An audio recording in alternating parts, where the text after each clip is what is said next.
Hi, my name is Ethan Jones, and this is the Unit 3 Culminating activity on fungal infections and structure and functions of the skin. In the top of the picture, where the arrow is pointing, is epidermis, which has 5 layers. The top corneum, which is a layer of keratin cells. The stratum lucidum next is mostly dead cells that are being finished being compressed. The stratum granulosum is where keratin is being mostly produced. Below that is the stratum spinosum, where the cells are actively growing. And the bottom layer is the stratum basale, where the cells are going through mitosis. The very bottom of the hair is in the papilla, which has nerve endings and blood vessels coming into it, making the hair very sensitive and growing rapidly. In the papillary of the dermis, the yellow superficial nerve endings pick up feelings of pain and tickling. The red superficial pressure receptor connected to it also picks up light touch and vibrations. The bottom right of the reticular layer of the dermis is a deep pressure receptor, which helps pick up harder and firmer touch. Above that is an eccrine sweat gland, which helps cool off the body by making sweat.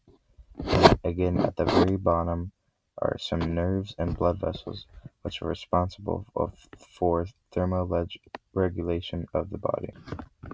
The purple sebaceous gland connected on the right of the hair follicle creates the oil that covers our skin, which is called the sebum. The red erector pili muscle on the left causes hair to stand upward, creating goosebumps when stimulated. This is pretty much an overview of the layers of the skin. Thanks for watching. This is a fungal infection called Tinea, or also known as ringworm. When fungus affects the skin of the body, it produces itchy, red raised scaly patches that may blister or ooze. The patches often have sharply defined edges. They are often redder around the outside with a normal skin tone in the center, creating the appearance of a ring. Although they are not life-threatening, they are very uncomfortable and irritating. This fungi, or ringworm, has the ability to infect the innermost quantified layers of the skin, hair, or nails. Humidity and moisture provide a favorable environment for the fungi, making infections more common in skin folds, the groin, or in between the toes. This fungi needs protein keratin for nutrition. This keratin is structural material that makes up the outer layer of this human skin. Overall, this fungi, known as ringworm, affects the outermost layer of the skin by living and growing off the keratin produced in the stratum corneum and the layer of the epidermis.